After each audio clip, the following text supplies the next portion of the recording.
Bilan de mes achats du mois de mai 2025. Ce mois-ci, j'ai acheté 10 tomes, dont un qui n'est pas encore arrivé, et en plus un magazine. Juste pour cette vidéo, je tente un concept un petit peu expérimental. Je vais tenter d'avoir 2 caméras, donc une verticale pour YouTube, une horizontale pour TikTok et Insta. Donc on va voir ce que ça donne, même si ça va peut-être me rajouter du boulot en plus, mais je pense que ça peut être un peu plus adapté. D'ailleurs, je ferai peut-être en plusieurs parties sur TikTok et Insta. Je vais commencer par Manga Isho, donc c'est un magazine, j'en ai déjà parlé dans ma précédente vidéo, tu devrais aller voir d'ailleurs, c'est une espèce de shonen jump à la française, donc c'est-à-dire un recueil de plusieurs histoires, des one-shots ou des débuts de série, par des auteurs européens, donc français, espagnol, italien et allemand. Honnêtement c'est plutôt cool, après personnellement il n'y a pas d'histoire que j'ai trouvé extraordinaire non plus, mais je conseille, ça peut permettre de découvrir un petit peu des nouveaux talents et voir ce qui va être lancé, voir s'il y a des choses qui sont un peu prometteurs. Ensuite le deuxième tome de Crossholic, la réédition. J'avais bien aimé le tome 1 mais je savais pas où est-ce que ça allait aller, est-ce que ça allait suffisamment m'intéresser pour continuer d'acheter les tomes.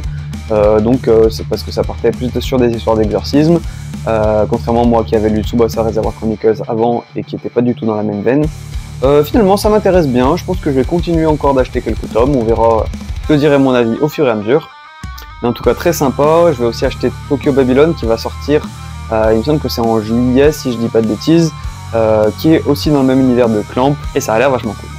Ensuite un manga qui est pas très connu mais dont tu connais forcément l'autrice, c'est Hiromu Arakawa, l'autrice de Full Metal Alchemist, qui a fait un manga qui s'appelle Noble Paysan et qui parle de son passé quand elle était à la ferme avec ses parents, de plein de petites anecdotes qu'elle a eues, voilà, des comparaisons un petit peu avec ce qui se fait en France, et c'est quand même assez drôle. Bon, malheureusement c'est un tome qui est très fin et qui sort tous les 1 an et demi, donc c'est quelque chose qui est...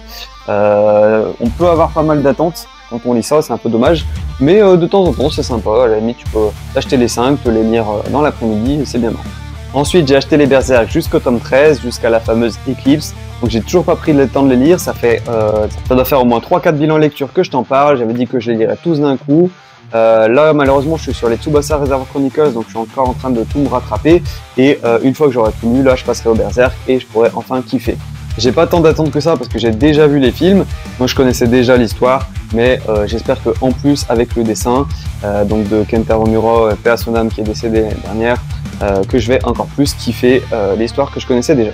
Ensuite, grosse découverte, ça fait quelques temps que je voulais me l'acheter et là je l'ai vu, il était à 3 € en réduction. Le tome 1 c'est The Bugle Call, un manga qui fait fortement penser à Vinland Saga, que j'adore. C'est de la dark fantasy, j'en ai pas mal entendu parler, j'en ai entendu des très bons retours l'année dernière et ça m'a donné envie de le rattraper, surtout qu'il n'y a que 5 tomes ou bientôt 6 quand je vais publier la vidéo. Je ferai sûrement une critique plus approfondie, mais en tout cas c'est vraiment quelque chose que j'ai kiffé.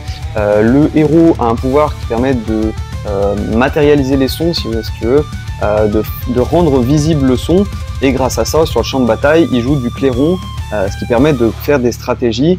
Les soldats ont juste à suivre la lumière et ils sont parfaitement alignés dans la stratégie, ils sont synchronisés parfaitement au bon moment et tout.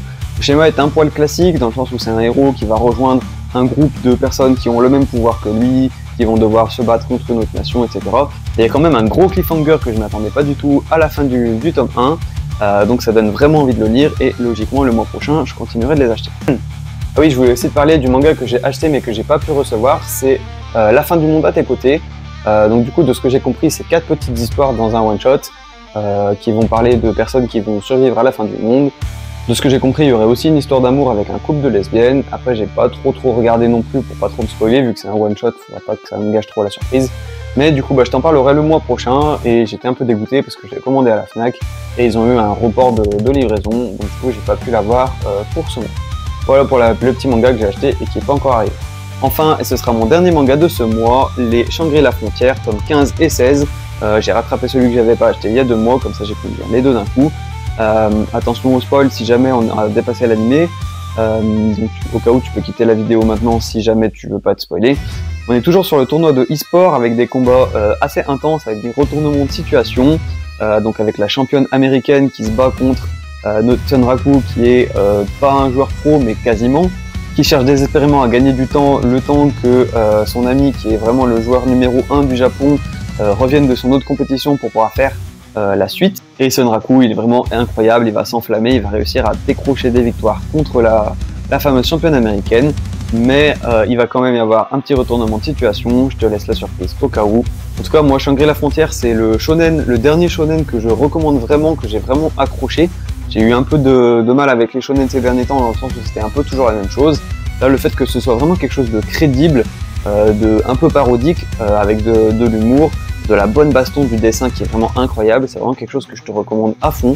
Et au cas où, si tu veux pas lire les mangas, il y a la saison 2 de l'anime qui est sortie et qui est vraiment incroyable au niveau des graphismes pendant les combats de boss. C'est hyper intense, hyper cool. Donc c'est le shonen que je te recommande le plus en ce moment.